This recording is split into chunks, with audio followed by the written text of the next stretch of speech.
हो रहा है हमारा उमर हो रहा है हमारा उमर मिस्ले बर्फ कम चुपके चुपके रफ्ता रफ्ता दम बेदम बलगल उलाबी कमालिही कशफत तुजा बिजमालिही हसनत जमीउ खिसालिही सल्लु अलैहि व आलिहि। अल्हम्दुलिल्लाह, ফাতেমাতুজ জোহরা ইসলামিক কিন্ডারগার্টেন মাদ্রাসা টানের চারা মধ্যপাড়া কালিয়াকুর গাজীপুরের উদ্যোগে প্রথম বাৎসরিক ওয়াজ ও দোয়ার মাহফিলের সম্মানিত সভাপতি, প্রধান অতিথি, প্রধান বক্তা, উপস্থিত আছেন উলামায়ে কেরাম, মুরব্বিয়ানে এজাম, পর্দার আড়ালের মা ও বোনেরা, সকলকে জানাই আন্তরিক সালাম। আসসালামু আলাইকুম ওয়া রাহমাতুল্লাহ। সমস্ত প্রশংসা ও তারিফ সেই মহিয়ান গনিয়ান রব্বুল আলামিনের জন্য, যে আল্লাহ জাল্লা শানুহু আম্মা নাওয়ালুহু আমাদেরকে একটি জান্নাতের বাগানে বসার জন্য তৌফিক দিয়েছেন, কোরআন হাদিস বলা এবং শোনার তৌফিক দিয়েছেন। সেই মহিয়ান গনিয়ান রব্বুল আলামিনের দরবারে অন্তঃস্থল থেকে, কলিজা থেকে একবার শুকরিয়া আদায় করি, বলি আলহামদুলিল্লাহ। জান্নাতের বাগান প্রতিদিনই হয় না, কি বলেন, কথা ঠিক কিনা? আজকে টানের চারা ফাতেমাতুজ জোহরা ইসলামিক কিন্ডারগার্টেন মাদ্রাসার উদ্যোগে আজকের যে মাহফিল, এই মাহফিল প্রতিদিনই কি হয়? প্রতিদিন হয় না, বছরে একবার। তারপরেও এটি হচ্ছে প্রাথমিক পর্যায়ে প্রথম ওয়াজ মাহফিল।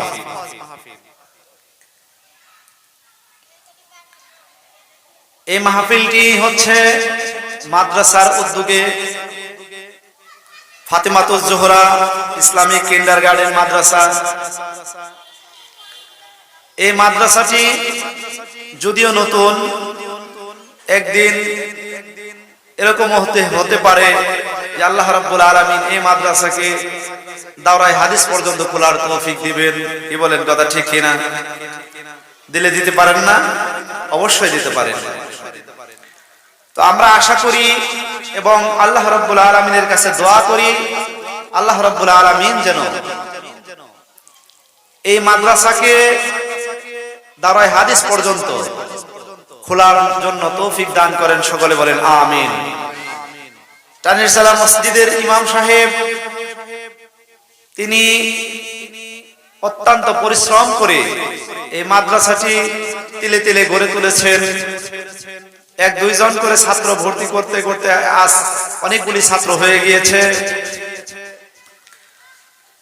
আমরা দোয়া করি আল্লাহ রাব্বুল আলামিন এই মাদ্রাসার ওসিলা করে এই গ্রামের আনাচে কানাচে যতগুলো কবরবাসী আছে, আল্লাহ রাব্বুল আলামিন সকল কবরবাসীকে জান্নাত নসিব করুন। সকলে বলেন আমিন। মাদ্রাসাটা হচ্ছে কোরআন এবং হাদিস শিক্ষা করার একটি বাসস্থান। মসজিদ যেরকম শুধু নামাজ আদায় করার জন্য ঘর, আর মাদ্রাসাটা হচ্ছে ওই মসজিদে কিভাবে আপনি ইবাদত করবেন, কিভাবে আল্লাহ রাব্বুল আলামিনের সান্নিধ্য লাভ করবেন, তাহা শিক্ষা গ্রহণ করা, কোরআন এবং হাদিসের জ্ঞান অর্জন করা। বলে যে কোরআন এবং হাদিসের জ্ঞান না থাকলে একজন মানুষ যে ইবাদত করে, নামাজ পড়ে, রোজা রাখে, হজ করে, যাকাত দেয়, এই মাসআলা যদি একজন মানুষের জানা না থাকে তাহলে কিন্তু সেই মানুষটি ইবাদত বন্দেগী করবে তো বটে ঠিকই, কিন্তু সেই ইবাদত কতটুকু গ্রহণ হবে সেটা আল্লাহ তাআলাই ভালো জানেন। যেমন নামাজ পড়া ফরজ, নামাজের মাসআলা মাসাইল জানাও আপনার জন্য ফরজ। কি বলেন, কথা ঠিক কিনা? আপনি নামাজ পড়তেছেন, নামাজের মধ্যে 13টি ফরজ আছে, একটি ফরজ যদি ছুটে যায়, ভুলেও ছুটে যায়, তবু আপনার নামাজ হবে না। কি বলেন, কথা ঠিক কিনা?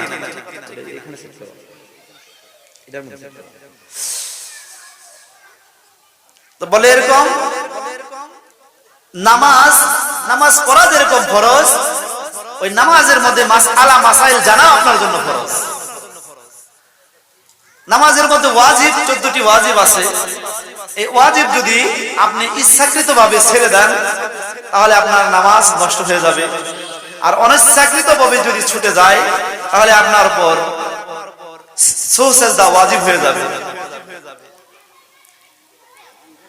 তাহলে এই মাসআলা তো অবশ্যই আপনাকে জানতে হবে।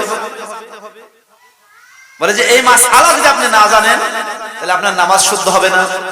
বলে যে যাকাত দেওয়া আপনার উপর ফরজ, এই যাকাত দেওয়া যে আপনার ফরজ, কতটুকু মাল আপনার উপরে হইলে আপনার যাকাত ফরজ হবে, এই মাসআলা জানা আপনার জন্য ফরজ। রোজা রইলেন আপনি, রোজা কিভাবে শুদ্ধ হবে এই মাসআলা আপনাকে জানাও আপনার জন্য ফরজ। রোজা রাখা যেরকম ফরজ, এই মাসআলা জানা আপনার জন্য ফরজ।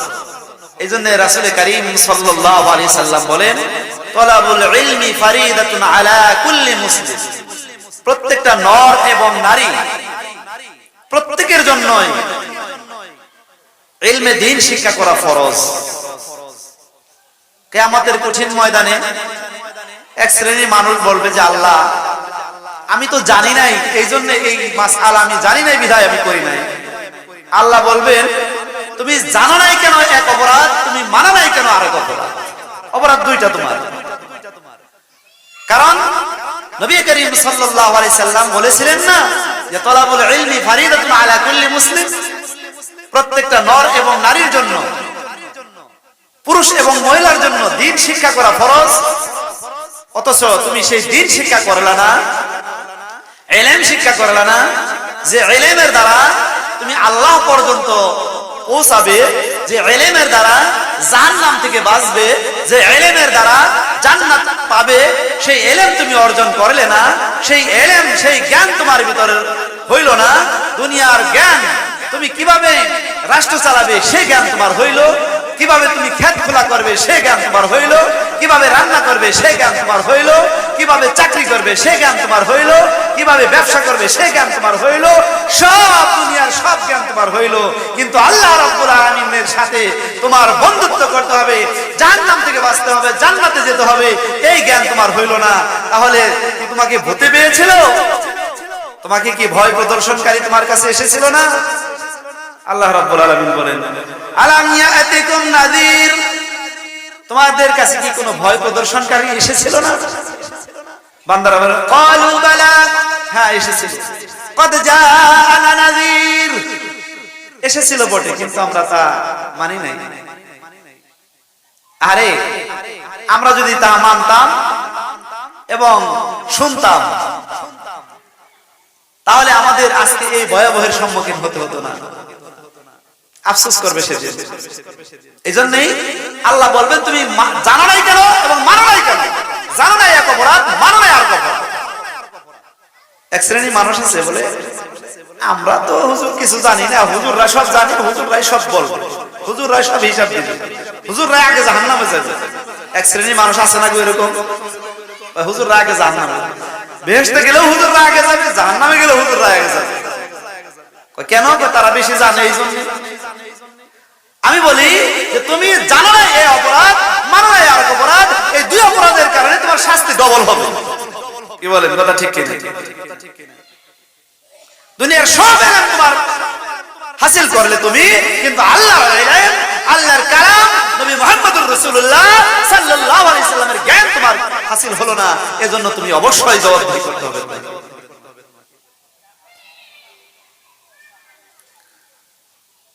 আপনার সন্তান কিয়ামতের কঠিন ময়দানে আপনার বিরুদ্ধে মোকদ্দমা দায়ের করে বলবে, কারণ আপনি নামাজ পড়েছেন, আপনি হজ করেছেন, যাকাত দিয়েছেন, আপনার সন্তানকে এই নামাজের কথা বলেন নাই, রোজার কথা বলেন নাই, হজের কথা বলেন নাই, যাকাতের কথা বলেন নাই, ইলমের কথা বলেন নাই, কোরআন হাদিসের কথা বলেন নাই, বলছেন যে যদি চাকরি না করো তাহলে আমার বাড়ি থেকে বের হয়ে যাও। এরকম লোক আছে না নাই? কিয়ামতের কঠিন ময়দানে এই সন্তানগুলি বলবে, রব্বানা আরিনাল লাযাইনি আযাল্লানা মিনাল জিন্নি ওয়াল ইনস নাজআলহুমা তাহতা আকদামিনা লিয়াকুনা মিনাল আসফালিন। ও আমার রব, আমার প্রতিপালক, আমার আল্লাহ, তাদেরকে এনে দাও, তাদেরকে আজকে আমাদের পদদলিত করে আমরা তারপর আমরা জাহান্নামে যাব। তাদেরকে আগে পদদলিত করে জাহান্নামে ফেলে তারপর আমরা জাহান্নামে যাব, আগে আমরা জাহান্নামে যাব না।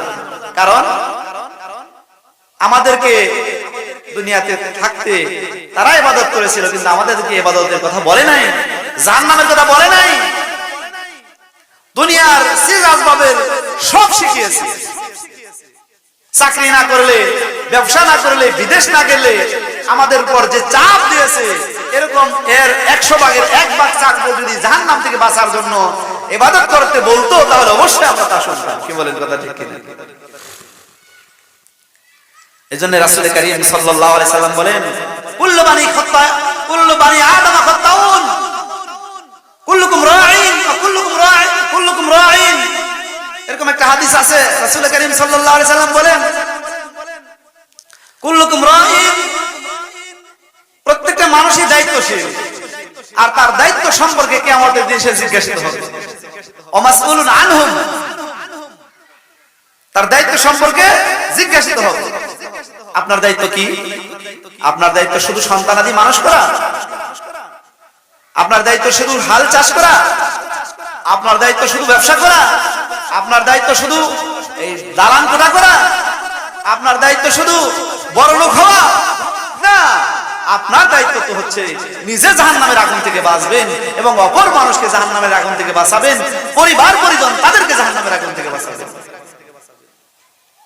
ইয়া আইয়ুহাল্লাযীনা আমানু কু আনফুসাকুম ওয়া আহলিকুম নার, আল্লাহ বলেন, হে ঈমানদারগণ, তোমরা নিজেরা জাহান্নামের আগুন থেকে বাঁচো এবং তোমার পরিবার পরিজন সবাইকে তুমি জাহান্নামের আগুন থেকে বাঁচাও। এটা তো আপনার ডিউটি। আপনি আপনার ডিউটি পালন করলেন না। আপনি মনে করছেন আমি ইবাদত বন্দি করে পার পেয়ে যাব? আমি আমার পরিবারকে বললাম না, আমি আমার পরিবারকে উপদেশ দিলাম না, আমি আমার পরিবারকে দ্বীনের পথে চালাইলাম না, আমি মসজিদে গেলাম আর আমার মেয়ে ভার্সিটিতে গেল, ভার্সিটিতে যাওয়ার পরে কি করলো কোনো খোঁজ খবর নিলাম না, আমার মেয়েকে স্কুলে পাঠিয়ে দিলাম বেপরোয়াভাবে, কোন ছেলের সাথে কি করলো আমি খবর নিলাম না, আমার ছেলে তার কাছে আমি মোবাইল হাতে তুলে দিলাম, আমার মেয়ে মোবাইল হাতে তুলে দিলাম, রাত ভর মোবাইলে কি করলো আমি খোঁজ খবর নিলাম না। এজন্য কি আপনাকে জবাবদিহি করতে হবে না? অবশ্যই জবাবদিহি করতে হবে। আপনি মনে করেছেন পার পেয়ে যাবেন? পার পাবেন না। এজন্যই ভাইয়ের আমার, বন্ধুরা আমার, আল্লাহ রাব্বুল আলামিনের কাছে প্রিয় পাত্র হতে হলে কোরআনের বিধান মোতাবেক আমার জীবন আপনার জীবন পরিচালনা করতে হবে।